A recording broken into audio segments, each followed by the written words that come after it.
Nagbigay ang Administrasyong Trump ng isang linggong pahinga sa Islamic Republic para sa libing ni Khamenei. Kaya habang nakapos ang negosasyon, pakinggan natin kung ano talaga ang sinasabi ng rehimen. Pagpatay para sa kapangyarihan, walang hanggan, maramigo! Maramigo, maramigo. Hasik Ekosh, Imam Emadad, bakit hindi mo patayin? Kahihiyan natin yan! Kung hindi natin papatayin ang mamamatay tao ng terror, sumpa sa dugo mo, ang pagpatay ng terror ay nasa leeg natin. Sa tulong ng kapangyarihan ng Diyos, ang Varamin ang pinagmula ng ating ikalabinlimang pag-aalsa. At ang matatapang nitong mga babae ay nagpasya na inshallah, magbibigay sila ng gantimpala para sa sinumang papatay kay Trump o Netanyahu. Ang gantimpala mula sa mga lalaki at babae ng Varamin ay 100 kilo ng ginto. 100 kilo ng ginto. Sa kilugan. Inshallah, sana'y dumating na ang balitang ito para sa mga tao ng Iran na si Trump o Netanyahu ay mapatumba na. Narinig mo na, 100 kilo ng ginto para sa sinumang papatay kay Netanyahu o Trump. Kaya talagang nagbago na sila dito, gaya ng nakikita mo. Alam ko na meron din tayong clip ni Mohammad Galibaf na siya ngayong punong negosyador at speaker ng Parlamento ng Islamic Republic na may sinabi tungkol sa mga sinasabing konsesyon na ibinibigay ng Islamic Republic. Ang paghiganti para sa aming imam ay ang kalayaan ng Quds sa anumang paraan. Wala kaming access sa mga site na binumba at nasira. Hindi namin alam kung ayon ba ito sa batas. Nagawa namin ito ng may dangal sa Diyos. Ito ang patunay ng pagkatalo ng Amerika. Patunay na natalo ang Amerika. Ayan, narinig nyo mismo mula sa punong negosyador ng Islamikong Republika. Hindi talaga maganda ang kalalabasan. Siyempre, mariing pagtanggi ito sa sinabi ng Estados Unidos na papayagan nilang makapasok ang mga negosyador na ito. At itong mga nakakatakot na eksena sa libing kung saan sumisigaw sila ng mamatay ang Amerika. Mukhang hindi maganda ang sitwasyon ng Estados Unidos sa mga usapan na ito. Bellamy, ano masasabi mo sa mga nakita natin? Pasensya na. Nawalan na ako ng pag-asa sa kahit anong may say-say ngayon. At sa tingin ko, kung paano hinahawakan ng administrasyon ang sitwasyon na ito, marami akong tanong na naiisip. Pero sa parehong panahon, pagdating sa Iran, wala talagang say-say ang salitang negosasyon. Tama ba? Wala talaga itong ibig sabihin dahil ano na nga ba ang nangyari sa hindi tayo nakikipagnegosasyon sa mga terorista? Hindi. Pagkatapos, tingnan ang nangyari noong Enero. Sinabihan mong lumabas ang mga tao sa kalsada, tapos minasakir sila. Hanggang ngayon, pinapatay pa rin sila. At bigla, pagdating sa libing, gusto ko naman ang magarbong palabas. Pero ngayon, pinipilit mo ang mga sibilyan na kahit laban sa rehimen ay pumunta sa libing, alam mong sa itsura, kung may mangyari man, parang, pinatay ng Israel ang mga Iranian. Kasalanan lahat ng Israel, kasalanan lahat ng US. Kaya sa itsura, napakagaling. Ang gusto ko talaga at hindi ko pipigilan ng sarili ko sabihin ito, ay sana binomba na lang nila ang libing. Pero, yan lang opinion ko. Medyo hindi komportable. Hindi ko rin alam kay Luke. Pero ayos lang sa akin ang ilang tumpak na airstrike. Kahit papaano, yung ilan sa mga iyon na-track. Yung mga target lang naman. Kasi mapapahamak ka kung gagawin mo, mapapahamak ka rin kung hindi mo gagawin. At sa puntong ito, tayo pa rin ang masisisi sa lahat ng bagay. Kaya kung sisipot kayong lahat, mas maganda sana kung mas malalim ng kaunti ang tubig o mas marami ang tubig. Oo, ayos lang sa akin kung magkakaroon pa ng isa pang insidenteng gaya ng deeper para sa ilang taong nakita natin. Alam ko ring may footage ng pagdating ng mga Houthi sa libing na ito. Dumating sila na sumisigaw ng kamatayan sa Amerika. Ang tema ng ilang araw na libing na ito, nakasabay ng 250 kaarawan ng Amerika, ay kamatayan sa Amerika. Huwag kayong magpaloko. Sinadya nila yon. Naniniwala sila sa simbolismo. Gusto ng mga Amerikano at kanluran, ipakitang walang ibig sabihin yon at di nila sineseryoso ang sinasabi nila. Alam mo, kamatayan sa Israel, kamatayan sa Amerika. Papatayin namin si Trump. 100 kilo ng ginto para sa ulo ni Netanyahu. Alam mo, hindi lang ito biro. Hindi lang ito basta salita. Gagawin talaga nila ito agad-agad. Pakiramdam ko, kulang pa rin ang mga tao sa kanluran na nakakaunawa na seryoso sila dito para itong deklarasyon nila ng kalayaan. Iyon talagang ibig nilang sabihin sa kanilang mga sinasabi. At kailangan nating paniwalaan ang kanilang mga salita. Nakikita rin natin ang maraming leaders sa kanluran na may mga dahilan na tatalakayin pa. Sigurado ako, ang Pangulo ng Estados Unidos ay minamaliit ang lahat ng mga panawagang ito ng pag-uudyok, ang mga tahasang, alam mo na, mga gantimpala para paslangin siya.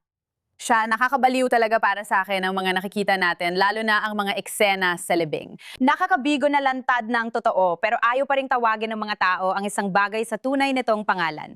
Pero alam mo, may nakita rin tayong ilang dumalo, pero hindi naman marami ang mga kilalang personalidad, masasabi ko. Maraming D-list at C-list na politiko at diplomatiko mula sa iba't ibang estado, marami rin kinatawa ng terorista ang dumalo sa libing na ito. Turku, anong masasabi mo tungkol sa libing based sa mga nakita natin hanggang ngayon? Ang nakikita ko ay itinigil muna ng Iran ang mga negosasyon sa loob ng 1 linggo para magpakitang lakas ng paghihiganti at propaganda. Tama, naglagay sila ng patong sa ulo ni Trump. At saka, nakita rin natin na sinalubong nila ang bawat bansa gamit ang mga talata mula sa Quran. Binigyan ng masasamang talata ang Turkey at Saudi Arabia. Hindi, ang mga talatang iyon ay hindi tinutukoy ang Turkey o Saudi Arabia bilang mga kaalyado. Ipinapahiwatig nila na nakipagtulungan sila sa kalaban at ang Taliban ang nakakuha ng pinakamagagandang salita at tinawag silang kaalyado. Tinanggap sila bilang kaalyado, kaya Tinatanggap nila ang Taliban bilang kaalyado. Sinasabi rin nila yon tungkol sa Turkey at Saudi Arabia dahil parehong Sunni, di ba? Sunni at palagay ko, kung hindi natin iniaalay ang mga sundalo sa masamang rehimen na ito, hindi tayo sapat na Muslim para sa kanila. Tama. Sa tingin ko, biro lang talaga ang libing na ito. Hindi ko rin alam ang ginagawa ni Trump o ang mga negosasyong ito. Sa totoo lang, hindi ito negosasyon. Ginagamit lang ito ng Iran para humingi ng oras na makapag-ipon ulit ng lakas para makaganti. At ito ang matagal na nilang idinedeklara sa loob ng ilang buwan mula nang magsimula ang mga protesta noong Desyembre. Ngayon, kailangan ko sabihin, hindi namin na ipakalala ka, pero si Turku Avci, isang Turkish na mananaliksik at estudyante sa Israel, ay tinarget ng rehimen sa Turkey. May karanasan ka sa pakikitungo sa ilang taong dumadalo sa libing na ito. Pero Bellamy, gusto kong balikan ang usapan natin sa mga negosasyon. Ano bang ginagawa natin? Halimbawa, kung si Galiyev mismo ay tahasang itinatanggi na papayagan nila ang anumang uri ng inspeksyon, ano ba talaga ang pinag-uusapan natin sa negosasyon? Hindi ba't dapat tungkol lang ito sa usaping nuclear mula pa sa simula? Oo, pero gusto ko ring balikan kung paano minamaliit ni Trump ang mangyayari at ang mismong pang-uudyok. Kasi ilang beses na rin siyang target at laging may kinalaman sa pakikipaglaban. Bahagi na ito ng, alam mo na, pampatamis sa tagumpay niya. Parang naging messiah moment niya yon at ang dugo na umaagos kamaw sa ere talagang naging makasaysayan. Pero ano kaya ang mararamdaman niya kung kay Chaz Hezbollah naman mangyari? Halimbawa, kung may umatake ulit o may nangyaring katulad noon sa kanya at minamaliit lang natin ito. Paano naman yon titingnan ng mga mamamayan? Magiging hindi ba tayo makabayan? Parang tayo na ba ngayon ang kakampi sa mga terorista? Paano niya tatanggapin yon? Pero ngayon, kung babalik tayo sa negosasyon, una sa lahat, wala talagang ibig sabihin ang salitang yon. Dahil ano ba talaga ang ginagawa natin? Sa pag-usad, kailangan may malinaw na deklarasyon agad-agad. Wala siyang sinasabi. Nagpapalipas lang siya ng oras.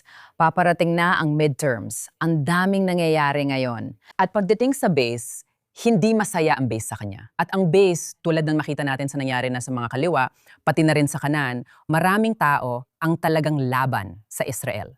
At hindi naman buong Republican base ito. Pero yung mga taong talagang mahalaga at yung may malalalim na bulsa ay ayaw talagang makisangkot sa Israel. Ayaw nilang magkaroon ng kahit anong kinalaman sa Israel. Nung una maganda siya, pero ngayon, sabi nila, nakakatawa na lagi mo itong binabanggit dahil dapat America first.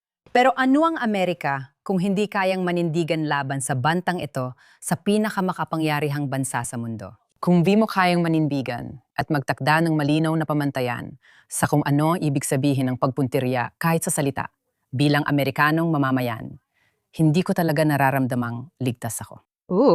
Ibig kong sabihin, sa tingin ko, may magandang punto kang binanggit kasi isa rin sa mga unang pumasok sa isip ko nang makita ko ang mga sinabi ni Trump ay anong klaseng mensahe ang ipinapadala nito sa ibang mga Amerikano.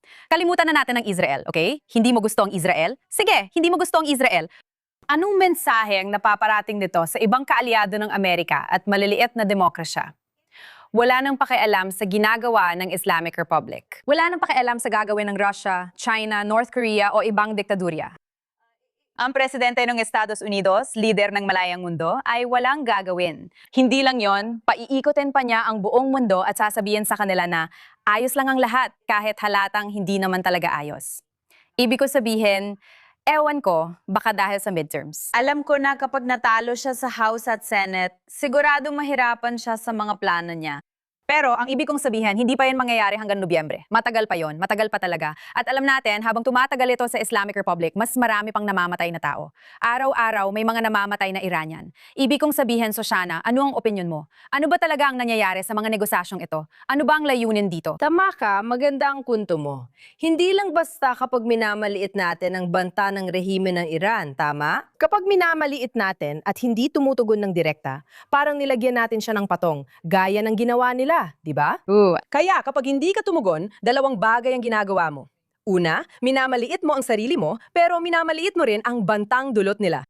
Pakiramdam ko, ganito na talaga mula umpisa. Kung hindi maintindihan ng tao na nangungguna ang rehimeng Iranian sa terorismo, gamit ang mga proxy, sariling aksyon, at laban sa sarili nilang mamamayan, ano pa ang mapapala natin? Para sa akin, pangalawa lang ang mga negosasyon. Dahil kapag minamaliit mo ito, minamaliit mo rin ang katayuan ni Trump at ang kanilang banta sa buong mundo. Sa tingin ko, dalawa ang mali mong ginagawa. Sa negosasyon, hindi ko alam kung may tinatago si Trump, kung ano ang plano niya, o kung magbabago pa ito. Alam ko na delikado kung hindi siya seryosuhin o hindi tumugon na parang may tunay silang banta. Sa tingin ko, malaking problema ito. Oo, at alam nating may ilang paglabag na nagawa ng Islamic Republic. Nakikita natin na parang gantihan ito. Bubumbahin ng Islamic Republic ang barko, tapos gaganti naman ng Estados Unidos sa kung anumang maliit na target ng rehimen. At alam mo yon, pagkatapos ay maririnig natin na ito ra ay isang proporsyonal na tugon. Bakit ba sobrang tutok sa proporsyonalidad? Hindi ayon sa internasyonal na batas, kundi sa ideya na bawal talunin ang kalaban. Ayokong maging gano'n, naalala ko yung eksena sa West Wing. Ayaw mong maging proporsyonal sa kaaway. Gusto mong talunin sila. Parang hindi na natin ito magawa ngayon. Ang daming kontrobersya kahit basic lang. Turgut, ano ang pananaw mo sa negosasyon? Sa tingin ko, tumigil na akong sundan ang mga negosasyon dahil alam naman nating lahat ang magiging resulta. Mula pa noong simula, bago ang digmaan, alam na nating walang saysay ito. At hindi naman susunod ang Iran sa kahit anong kasunduan na kanilang pipirmahan. At ito rin ang ipinapahayag nila sa kanilang state TV, pati na rin sa international TV. Hindi ko maintindihan kung bakit natitiwala si Trump sa kanila at hinahayaan ito. Sa tingin ko, makikita natin, pero parang alam ko na ang lalabas. Tiyak na taktikal lang ito para mangpaliban. Hindi ko rin alam kung ano pa. Maaring ginaganap na ngayon ang World Cup sa buong Estados Unidos. Interesado talaga ang mga tao dyan at pinapanood nila. Lahat ay parang, tama ka, hindi ko kaya yan. Hindi ko pa napapanood kahit isang World Cup game. Kabilang ka sa iilang babae dahil maraming nanonood ng TV. Yung mga anak ko, naglalaban ng Morocco at Canada. Sabi ko, ano ngayon? Nakakatawa. Walang may pakialam, pero nakafocus ang mundo sa soccer at syempre sa kasal ni Taylor. Oo, syempre. Paano mo makakalimutan? Isasarapang Manhattan. Fan ako ni Taylor, by the way. Ako rin. Para malinaw lang. Gusto kong sabihin, nabanggit mo ang interesante tungkol kay Trump na parang maling ipinapakita kung ano talaga ang rehimen. Para sa akin, gaslighting yon. Yan ay madalas niyang gawin sa ibang bansa na gusto kong pag-usapan ngayon. At yon ay ang Turkey na maaring oo o hindi pa natin alam, pero mukhang sila na ang susunod na malaking labanan, ang susunod na malaking kalaban based na rin sa paraan ng pagsasalita ni Erdogan, ang diktador. Tulku, anong opinion mo tungkol dito? Alam ko na si Trump ay parang nagbigay ng kung ano-anong palusot para ibenta ang mga jet, ang mga fighter jet sa Turkey na dati nilang iniiwasan. Nakakabahala talaga ito. Nakikita natin na maraming miyembro ng Kongreso mula sa kanan at kaliwa ang nagpapahayag ng pagdududa tungkol dito. Hindi ito magandang pamahalaan. Ibig kong sabihin, ano ang pananaw mo sa sitwasyon? Hindi rin tumitigil si Trump sa pagpuri kay Erdogan sa bawat talumpati niya. At kakaiba, di ba? Bakit? At sa tingin ko, pinapasaya rin siya ni Erdogan. May mga kasunduan sila sa isa't isa. At alam mo rin, namukod tangi ang Turkey sa digmaang kinasasangkutan ng Iran. Palagay ko, ginawa ng Turkey lahat ng hiniin ni Trump, kahit sinasabi ni Erdogan ang kabaligtaran. At sa tingin ko, ang nakikita natin mula sa mga opisyal ng Turkey ay mas tungkol sa propaganda ng Turkey ngayon dahil nagiging isang hindi demokratikong bansa na talaga ang Turkey. Nagiging tunay na third world na bansa ang Turkey sa gitnang silangan pagdating sa kalayaan sa pananalita at demokrasya, sa tingin ko. Mas interesado sila na ipalaganap ang kanilang propaganda sa buong mundo. Dahil nakita nilang nakatulong ito sa Iran, sa rehimen sa Iran. Dahil nakita nila, kahit pinapatay nila ang sarili nilang mga tao, nilalabag nila ang lahat ng uri ng karapatang pantao ng kanilang mga mamamayan basta't laban sila sa Israel. Nakuha nila ang suporta mula sa mga makakaliwang kanluranin. Sa palagay ko, ito rin ang hinahanap nila. Mula sa TRT World, minsan kay Jane Kruger, sinusubukan nilang ipakita ang Turkey bilang tanging moral na bansang namumukod tangi. Yan ang State TV, mga TV na pinoponduhan ng Estado. Eksakto. Tama, kapag nanonood ako ng TRT sa Turkish, parang TV ito ng isang rehimen, kagaya ng Iranian Regime TV. Propaganda lang ang pinapakita nila. At iniisip ko, may pinagsamang mahigit sa 24 na pasilidad at base ang Amerika at NATO sa Turkey. Kaya ano bang ginagawa natin? Kaninong panig ba tayo? Anong klaseng foreign policy yon? Sa tingin ko, ito ang dapat itanong ng mga Turkish na mamamahayag. Sa ating kalihim ng ugnayang panlabas, dapat siyang tanungin tungkol sa ating patakarang panlabas. Kaninong panig ba tayo at ano ang ginagawa natin?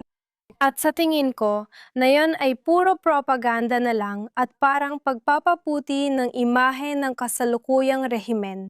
Alam mo, nabanggit mo ang kalihim ng ugnayang panlabas. Ano nga ulit ang pangalan niya?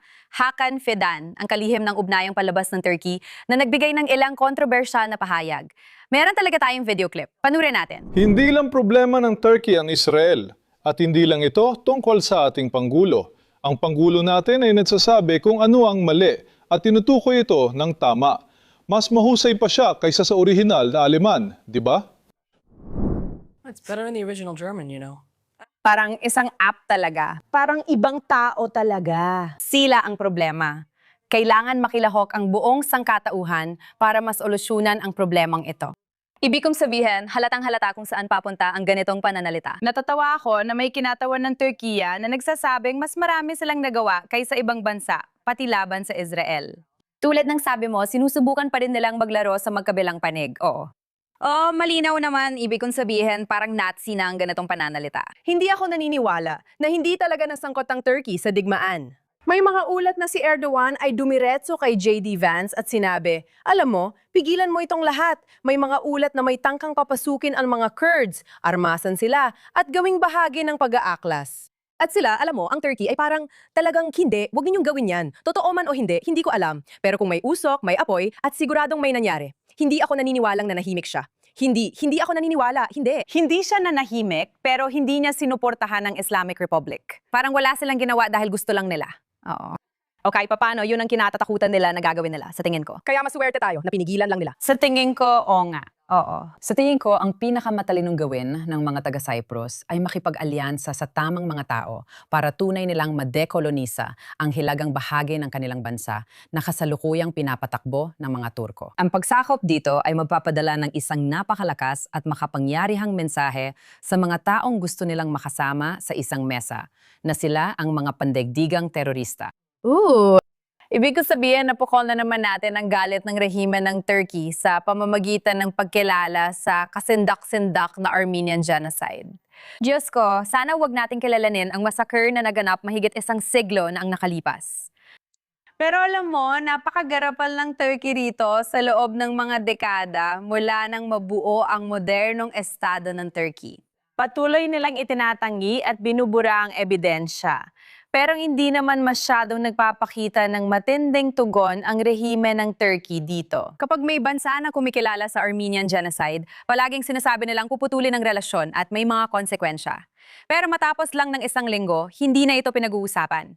Sa tingin ko, mas mabilis pa ngayon, hindi pa umabot ng isang linggo. Oo, hindi naman talaga nila pinag-usapan ng Turkey. Sa Azerbaijan, mas pinag-uusapan nila ito dahil parang kaalyado ng Israel ang Azerbaijan at talagang na-offend sila. May mga mensahe rin akong natatanggap mula sa mga tagasunod kong Azerbaijani. Ang Armenian Genocide ay sensitibong issue sa Turkey. Lumaki ako doon, kaya gusto kong sabihin sa'yo. At kahit na, alam mo yon, para maintindihan mo kung gaano ito kasensitibo, kahit kapag binabanggit ko ang salitang genocide, parang nakakailang ako kasi parang ipinagbabawal ito. Naalala ko, ang France ay isa sa mga unang bansang kumilala rito. Bata pa ako, mga 6 o 7 taon, at tumigil lahat sa pagbili ng produktong Pranses.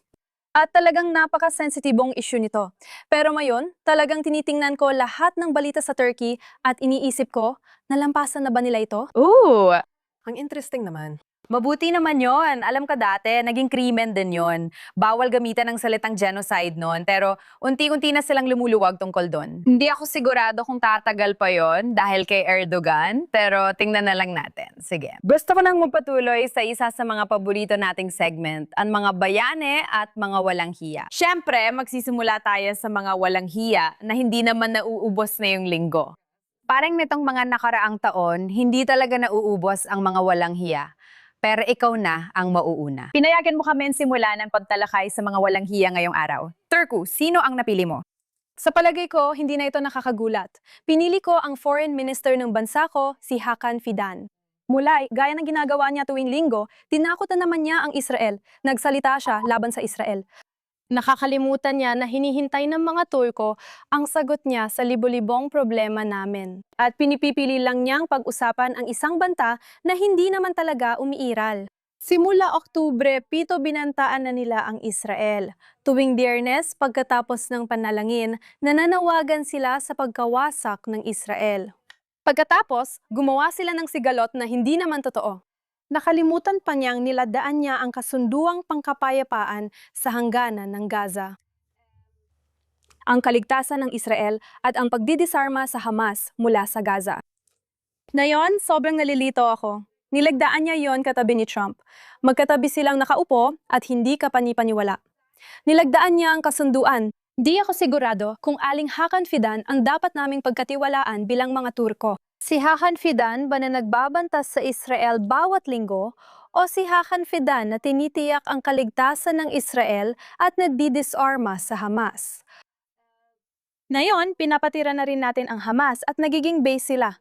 Pero walang nagtatanong yan kay Hakan Fidan kahit ang leader ng opposition namin. Paalala ko lang kung sino ang Hamas. Sangay sila ng Muslim Brotherhood. At ang Muslim Brotherhood ay itinatag ang Muslim Brotherhood para maghiganti sa Republika ng Turkiya at sa mga revolusyon ni Ataturk sa Turkiya.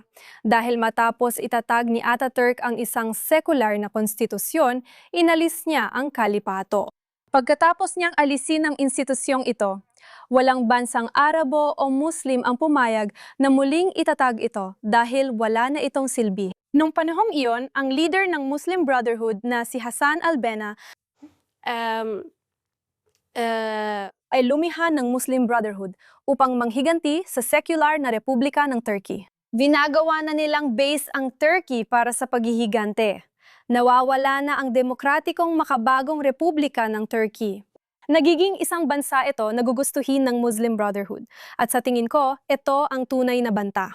Ang tunay na banta ay hindi ang Israel. Hindi kailanman naging Israel. At kapag binabasa ko ang mga komento sa ilalim ng Middle East Eye o TRT World mula sa mga Western leftists na minsan ay pinupuri si Erdogan, talagang nagugulat ako.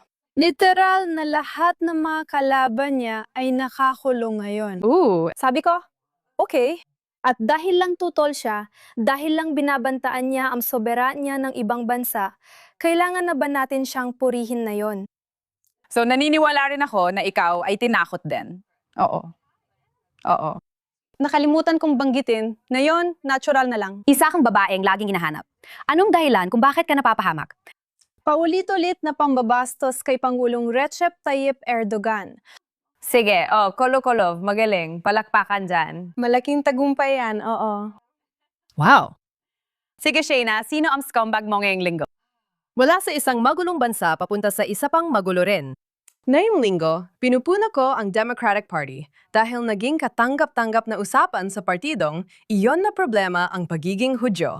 Sa usapan sa CNN tungkol sa mga posibleng kandidato ng Democratic Party sa pagkapangulo, may isang panelist na nagsabi na si Senador John Ossoff ay maaring. Ang demokrata ang kayang magbalanse dahil kahit Hudyo siya, matindi ang kanyang kritisismo sa gobyerno ng Israel. Isa pang panelist, si Alex Mickelson, nagsabi bilang Hudyo na may mga taong mas halatang Hudyo kaysa iba. Si John Ossoff ay hindi kasing halatang Hudyo tulad ni Josh Shapiro. Pero tungkol sa usaping Hudyo, kasi, sige, tapusin na natin. Sasabihin ko sana na Hudyo siya. Baka siyang demokratang kayang magtagumpay sa gitna ng magkabilang panig. Kahit Hudyo siya, matindi ang kritisismo niya sa gobyernong Israeli at kay Benjamin Netanyahu. Kaya may kredibilidad siya sa isum ito. Kaya posible na sa tingin ko, siyang pwedeng pumuwesto sa pagitan ng dalawang matinding panig ng Democratic Party. Tanungin mo si Scott Wiener kung kumusta na ang nangyayari sa kanya. Bilang Hudyo, may mga mas mukhang Hudyo kaysa sa iba. Si John Ossoff ay maaring hindi kasing mukhang Hudyo ni Josh Shapiro, ano man ang ibig sabihin nun. Ano ba talaga ang nangyayari dito? Hindi siya kasing Hudyo ng lalaking ito, kaya baka mas may tsansa siyang mahalal. Hello?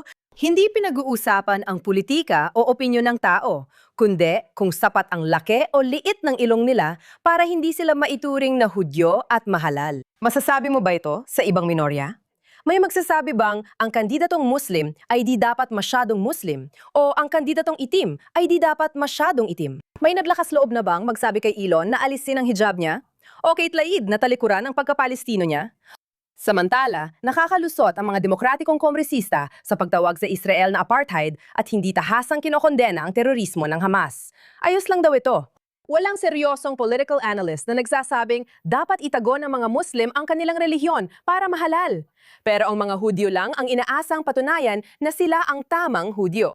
Nakakatawa ang Democratic Party na tinatangkilik ng suporta ng minoryang Hudyo mula pa 1,900 at 68 ay nakakuha ng tinatayang 71% ng boto ng mga Amerikanong Hudyo sa mga kandidatong pangulo ng Demokratiko.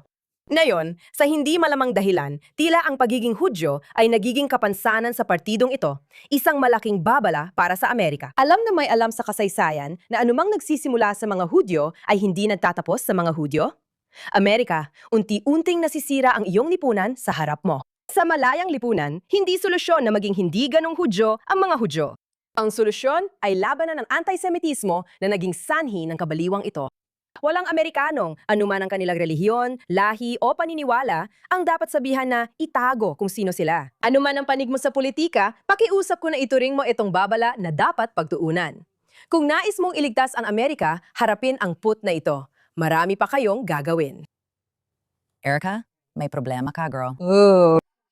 Nakikinig ako sa kwento mo tungkol sa Turkey at nakakatakot kasi hindi ko alam yon. Alam mo ba ang lahat ng iyon tungkol sa Turkey? Parang pati mga taga-Turkey, hindi rin nila alam. Huwag kang mag-alala. Salamat sa pagbabahagi ng katotohanan.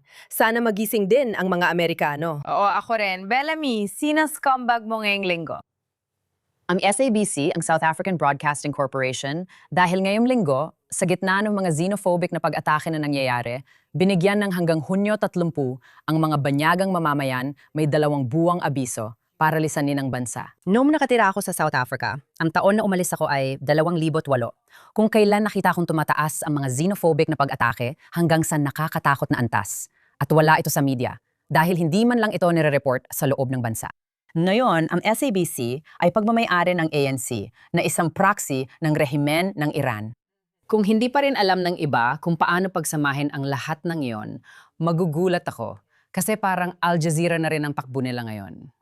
Sinasabi na rin ngayon ng iba pang mga publikasyon na ang martsa na inorganisa ng mga sibilyan na ito na parang balak nilang linsahin ng mga tao mula sa kanilang mga bahay. Kahit ang mga tao na mamamayan ng South Africa na naturalized lang ay sinabihan na umalis o aalis silang nasa kabaong.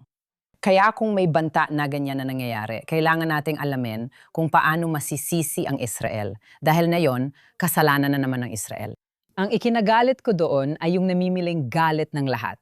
At sinasabi ng mga tao, pero wala naman tayong alam tungkol dyan. At sabi ko, tama nga. Pero ako o katulad ko ang nagsasabi, kailangan mong makinig at tumingin. Kailangan mong tumingin at makinig dahil tatama rin ito sa atin. Tingnan mo ang nangyayari ngayon. Israel ang sinisisi. Anong kinalaman natin sa xenophobic na pag-atake sa bansang galit sa atin? Tinatawag tayong apartheid state. Pero sila masaya sa red carpet at sinasabihan ang banyaga na umalis sa bansa nila dahil di raw sila bagay doon. Nakakabaliw talaga. May isang tao talagang nagsabi at nagpadala ng mga mensahe sa akin tungkol dito. At laging Hudyo ang nagpoprotekta sa kanila. Parang pamilya na ang mga manggagawa, kaya nasa bahay niya rin ang hardinero. Kailangan niyang ihanda lahat sa bahay nila at ipadala ang yaya sa bahay ng nanay niya dahil hindi ligtas bumalik sa dati nilang tirahan para siguradong ligtas. May anak na nag-message sa tatay niyang hardinero. Saan ka man, manatili ka dyan. Gusto ko lang siguraduhing ligtas ka. May napatay na silang dalawa.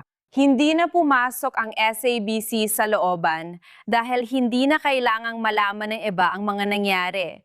May mga namatay. May mga namatay talaga, pero hindi nila ito iuulat. Nakakahiya talaga ang nangyari sa South Africa, lalo na't ayon sa konstitusyon nila. Dapat isa ito sa mga bansang tunay na nagmamahal at nagtatanggol sa kalayaan. Ganito winasak ng komunista na ANC ang bansa. Nakaugat sa pagiging biktima, pakiramdam ng karapatan at pang-aapi sa iba, imbes na bumuo ng may pakinabang. Nakakadismaya talaga panuorin ang daming nasayang na potensyal sa South Africa. At tama ka talaga. Malaki ang koneksyon nila sa Republikang Islamiko, hindi lang doon kundi pati sa pamahalaan. Nakikita rin natin na ang Iran Cell ay nakikipagtulungan sa ATN, isa sa mga pangunahing provider ng MTN sa South Africa. Palagay ko, hawak nila ang 49% ng isang malaking internet provider sa Iran na matagal nang walang serbisyo. At walang sagot, walang pahayag, wala talagang kahit ano mula sa MTN, walang komento kahit ano paman. Kaya kasangkot sila dito. Marumi ang kamay nila sa lahat ng isyong nangyayari sa Iran. Nakakadismaya talaga ito. Tatapusin ko ang usapan sa mga walang hiya sa napili kong walang hiya ngayong linggo. Alam mo ba, nitong nakaraang Huwebes, ginunita natin ang ika-1,000 araw mula sa massacre noong Oktubre 7. Talagang pagsalakay sa soberanong estado ng Israel mula sa kabila ng hangganan ng Gaza. At ang pagdukot sa 251 katao, ang massacre ng mahigit 1,200 sa araw na iyon lamang. Nakakatakot na araw para sa lahat ng Hudyo at nagsimula ng alon ng antisemitismo na hanggang ngayon ay nararanasan pa rin natin na walang kapantay mula pa ng Holocaust ng dekada 30. At pakiramdam ko parang doon tayo ngayon. At kailangan kong aminin na sa unang pagkakataon nitong nakaraang Huwebes, napanood ko ang ilang mga video mula noong Oktubre 7 na sinadya kong iwasan noon. Dahil napakahirap at napakabigat sa damdamin panuurin at makita ang mga iyon, kahit na nakita ko na ang lahat ng iyon dati.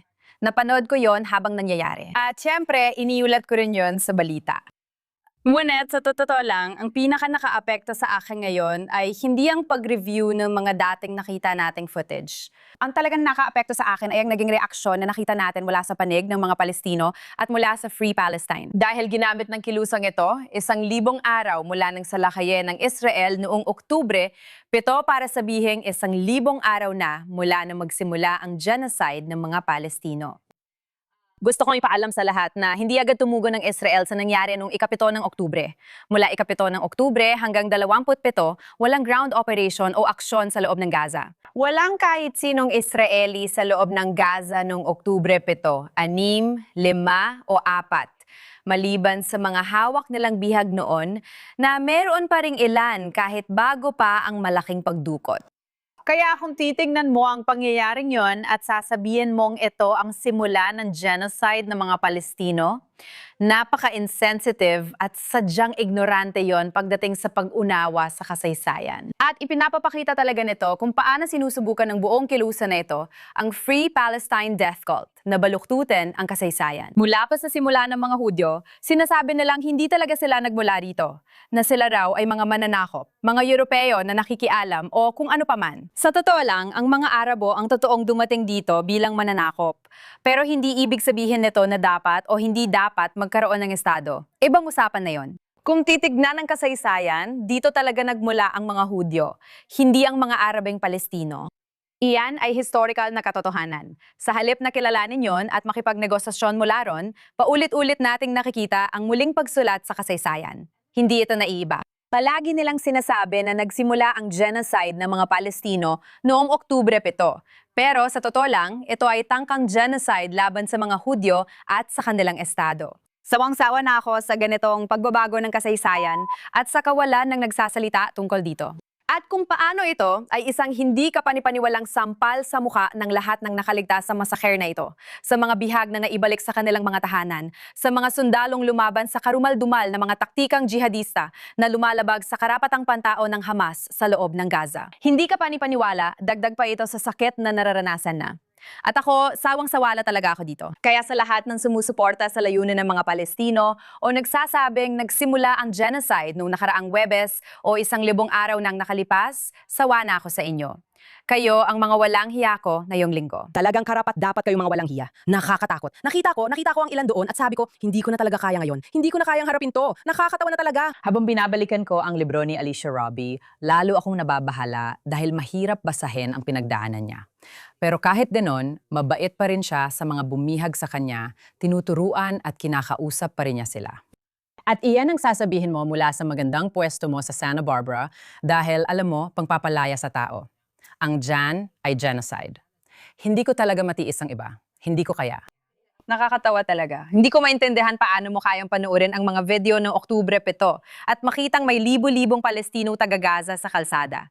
May dala pang bakal at mga pamalo habang binubugbog ang aming mga bihag sa likod ng mga pickup truck. Sino ang makakapanood nito at masasabi na sila ang mga biktima? Ano? Parang hindi ko talaga maintindihan. Pagbabaligtad ito sa katotohanan. Baliktad talaga. Alam ni na Trace yan. Lantad na pero tuloy pa rin sila. Nakakabaliw pero gusto naming tapusin ito ng positibo gaya ng dati. Hindi ko alam, Bellamy. Gusto mo bang simulan ito sa iyong bayani ng linggo? Ang bayani ko ay mga bayani, pero gusto kong bigyang diin si Yuval Rafael na kumatawan sa Israel sa Eurovision noong nakaraang taon. Nandun din ako sa Maccabia Games noon. Kaya sa lahat ng pumunta sa Israel para sa Maccabia Games, maraming salamat. Maraming salamat. Maraming salamat. Napuno ng saya ang stadium habang pinapanood ang mga magulang. Ano ang Maccabia Games? Ang Maccabia Games para sa akin ay parang Olympics natin. May sulo at lahat. Pero makita ang mga bansang mula sa iba't ibang panig ng mundo na nagkakaroon ng kompetisyon sa iba't ibang palaro. Sa panahon ngayon, sobrang natatakot ako para sa mga kabataan at batang kailangang itago ang pagiging Hudyo nila. At makita sila, mga bansa tulad ng Argentina, Brazil, Zimbabwe, na buong pagmamalaking pumapasok sa stadium, dala ang kanilang watawat at tumitingin sa lahat ng direksyon, sumisigaw at nagsasabing, Yisrael, Chai! Talagang nagbigay sa akin ng kilabot. Pero, nung kinanta ni Yuval Rafael ang Rise Up ni Andra Day, nagsimula ito ng napakabagal. Pero, nang sumabog na ang mga paputok, napaiyak na ako. Sa pagkakaalala ko, 2 beses pa lang akong umiyak sa publiko.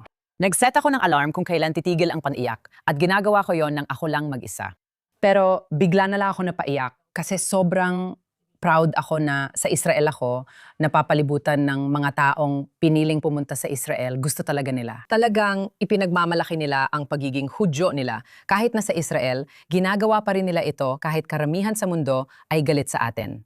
Maging totoo tayo, hindi lang basta ayaw nila sa atin, galit talaga sila. Ayos lang yon dahil walang usapan tungkol sa politika o iba pa sa stadium na yon. Para sa akin, yon ang sukdulang saya ng mga Hudyo. Ang sarap ng pakiramdam. Matagal na rin mula nang huli akong nakadama ng ganitong matinding pagmamalaki. Pero ang makita lang ang lahat, na nakangiti at nakakaramdam ng sandali ng kapanatagan, lalo na pagkatapos ng Oktubre, pito talagang hindi ko masasabi na delikado. Pero napakakakaibang panahon nito na araw-araw kang nagigising at sinasabi mo sa sarili mo, alam mo yon, nandito tayo, kailangan pa ring magpatuloy at magsikap. Kumanta siya ng napaka-inspirasyonal na kanta. Napakalaki ng ibig sabihin ng mga salitang yon matapos lahat ng pinagdaanan at patuloy na laban natin. At alam mo, ayos na ako sa sports. Kung may isa man, gusto ko talagang manood ng laro ng baseball o kung ano pa man, sabihan mo lang ako. Nandiyan ako kahit di ko alam ang nangyayari. Sa wakas, naisip ko, manonood na lang ako ng sports. Amen, nakumbinsi ako. Kaya salamat sa kanya at salamat din sa mga nag-organisa ng Maccabi at salamat sa mga bansang hindi nagpatinag at hindi nagkansela. Dahil alam ko na kinailangang bawiin ng South Africa ang delegado nila. Tatlo lang ang tao pero ang pangunahing delegasyon na sana ay naging isang napakalakas na bagay para sa kanila.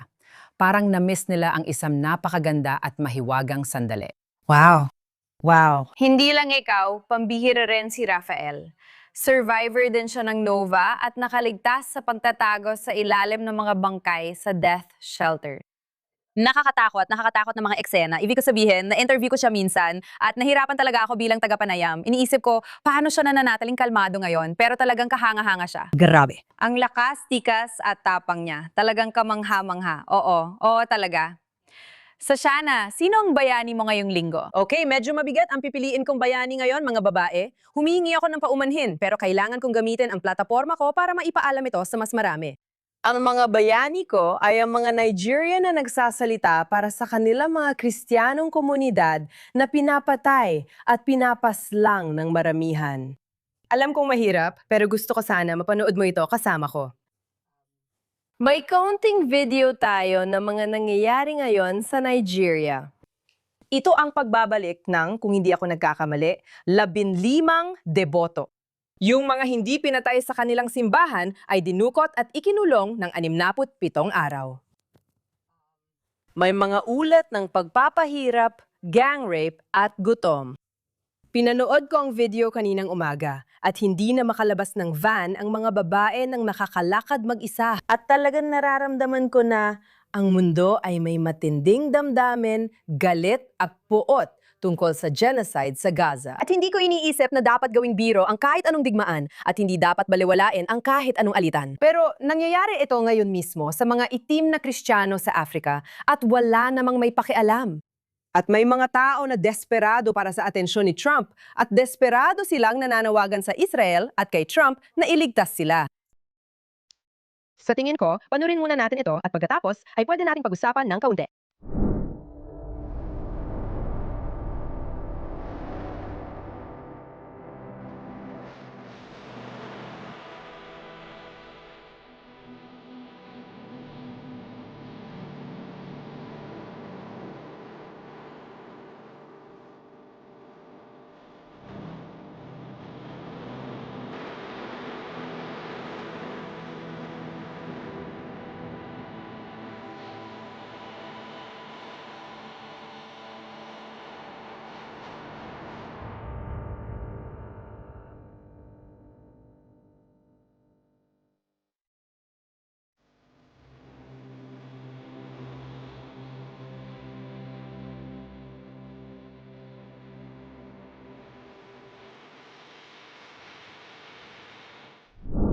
Hindi ko nga maisip kung gaano kahirap ipalagalap ang balita tungkol sa nangyayari doon. Maraming kailangang pagdaanan para magawa ito. Pero may mga tao online na gumagawa nito, kaya hinihiling kong sundan niyo sila. Kapag may panawagan silang kumilos, gaya ng pagsulat sa kongresista o senador, gawin ninyo agad. Kailangan itong matugunan. Alam mo, baka sina Colin Candace, Megyn Kelly, Tucker Carlson, o Erica Kirk, puro salita pero walang sinasabi tungkol dito. Baka si Erica Kirk ay pwede magsalita ng kahit ano. Hindi ko na alam paano magsalita. Nakikita ko ang ganito at pakiramdam ko masyadong tahimik ang mundo. At hindi ko alam, nangyayari ito sa buong Nigeria. Inaatake ang mga Kristiyanong simbahan at baryo, pinapatay ang mga pastor, at kinukuha ang mga bata bilang bihag para sa pera at jihad. Hinihiling ko lang, pasensya na at medyo malukot ang kwento ng bayane. Pero pwede ka ring maging bayane kung matutulungan mo ang mga tao sa Nigeria. Kung gusto mong malaman ang pinakamalaking pagkabigo ng United Nations, ito na yon. Hindi ito tungkol sa Israel. Dahil nung lumalaki ako, sa mga ganong klase ng video, nanggaling ang pondo ng buong organisasyon nila at ni isang salita. Wala silang sinabi tungkol sa nangyayari. Tama ka. Ni isang salita. Tama ka. Oo, lumaki ako sa mga video tungkol sa Afrika at alam mo na, iligtas ang isang bata o kung ano man yon. Tama ka, hindi ko alam kung nasaan sila. Kaya UN, panawagan din ito sa inyo. Nasaan kayo? Nakakatakot talaga. Matagal nang pinapatay ang mga Kristiyano sa Nigeria. Pero bihira natin itong marinig at hindi lang ito doon nangyayari. Nakikita natin ang malawakang pag-uusig sa mga Kristiyano, lalo na sa gitnang silangan, tulad ng mga Koptikong inuusig ng mga Ehipsyong Islamista sa mga nakaraang taon. Nakikita rin natin kamakailan ang sitwasyon ng mga Druze at ilang Kristiyanong komunidad sa Syria. Nitong nakaraang linggo, nakita natin ang Islamikong Republika na nang-aapi sa mga Kristiyano sa Iran. Kaya talagang may digmaan, isang jihadistang digmaan, hindi lang laban sa mga Hudyo. Ang mga Hudyo ang nasa unang linya, pero ang buong kanluraning sibilisasyon, kabilang at lalo na ang Kristyanismo ay kasama rin. At talagang nakakabahala na makita, hindi lang dahil nangyayari ito, kundi dahil parang wala ring pakialam ang mundo. Hindi. Sobrang abala sila. Sa nag-iisang estadong Hudyo. Oo, tama. Well, mahalagang bayani ito. Kahit mahirap panuurin at pag-isipan, pero kailangan natin. Turku, sino bayani mo ngayong linggo? Ang bayani ko ngayong linggo ay si Joseph Aoun, presidente ng Lebanon. Dahil nang alam mo, ngayong linggo, Amnesty. Paano mo ba binibigkas ang pangalan nila? Amnesty. Ang Amnesty International at 5 iba pang NGO ay kinundena ang kasunduan sa pagitan ng Israel at Lebanon. Kinundena ng grupong ito ang kasunduang pangkapayapaan kasama ang Amnesty International na siya ring kumundena. Oo, nabasa ko ang serye kahapon. Serye? Sinasabi nila, literal ba silang pro-Hezbollah? Nasa kanilang website ito at literal nilang binigyang diin na sinabing pagtataksil ito sa mga biktima ng mga krimen sa digmaan. Oo, nakita ko ito kagabi habang hinahanap ang idolo ko at hindi ako makapaniwala. Pumunta ako sa website ng Amnesty International at talagang wow ito. Kaya tila, ang organisasyong ito para sa karapatang pantao ay ayaw sa kapayapaan. Gusto nila na sakupin ng Hezbollah ang Lebanon at hindi ako makapaniwala dahil nung high school ako, pangarap ko talagang magtrabaho sa isa sa mga organisasyong para sa karapatang pantao.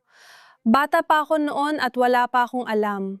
Pero talagang nakakainteresong makita na lubos nilang binabalewala kung paano nasasangkot ang Iran. Ang Lebanon at paano nito naapektuhan ang buhay ng mga tao ron. At ang nakikita ko ay parang kinidnap ng Hezbollah ang Lebanon at ang mga tao doon, pati na rin ang kanilang soberanya. At parang hindi ko alam kung paano pa nila nagagawang sabihin na ito ay pantataksil. Pantataksil sa mga biktima ng mga krimen sa digmaan. Pero si Joseph Aoun ay nanindigan at siya ay naging napakatatag. Sa kabuuan, oo, siya ay Ipinagtanggol niya ang kasunduan at sa tingin ko, siya ang aking bayani. Dahil sa wakas, mayroong nagtatanggol sa mga mamamayan ng Lebanon at sa kanilang soberanya. At mayroong hindi lang nananahimik, hindi natatakot. Nakita rin natin na ang Hezbollah ay nasa mga kalsada ng Lebanon at parang tumitindig sila. Pero hindi pa rin siya umatras. Hindi siya umatras at patuloy siyang naninindigan sa kasunduan. Umaasa akong magkakaroon ng kapayapaan sa pagitan ng Lebanon at Israel sa lalong madaling panahon. lahat tayo umaasa ron. Oh, maganda yon. Oo, masaya ako na si Joseph Aoun ay ginagawa ang kanyang makakaya. Kaya siya ang aking bayani. Napakaganda, isa siyang napakabuting bayani. Sa tingin ko, paulit-ulit siyang bayani rin. Ilang beses na rin natin siyang naging bayani, pero oo, talagang totoo yan. Ibig kong sabihin, napakatatag niya. Sana ay manatili siyang ganon. Nangyari na rin ito dati sa Lebanon, pero alam mo, umaasa kami sa pinakamabuti pagdating dito. Huli man, ang bayani ko ngayong linggo ay si Danielle Yablonska, bagong Miss Israel at malapit kong kaibigan. Alam ko na nung nakaraang taon pa siya naging first o second runner-up. Ang first runner-up ay pangalawa sa pwesto. Kaya matagal na niyang nire-representa ang Israel, hindi lang sa ganung paraan, kundi sa maraming taon na rin bago pa man, isa siyang matagal ng aktivista na gumawa ng napakaraming magagandang bagay. Buong pusong nire-representa ang komunidad ng mga Hudyo. Buong pusong nire-representa ang Estado ng Israel mula nang lumipat siya dito. Siya ay nag-aliyah. Tuwa ako nang inanunsyo ngayong linggo na siya ang kalahok sa Miss Universe. Sigurado akong gagalingan niya. Siyempre, napakaganda niya, pero igit pa doon, isa rin siyang kahangahangang tao, napakatalino at palaging nagbibigay inspirasyon sa mga tao sa paligid niya.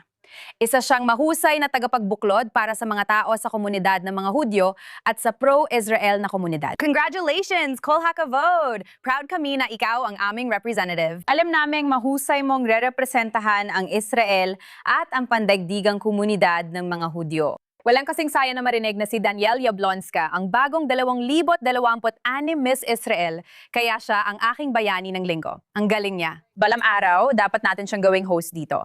Sa ngayon, dito na tayo nagtatapos para sa linggong ito. May espesyal na remote episode tayo ngayong linggo kasama si Fleur Hasanahum na kasalukuyang nasa Estados Unidos. Abangan yan sa maling bahagi ng linggong ito. Salamat sa panonood ng JNS TV. Hanggang sa muli.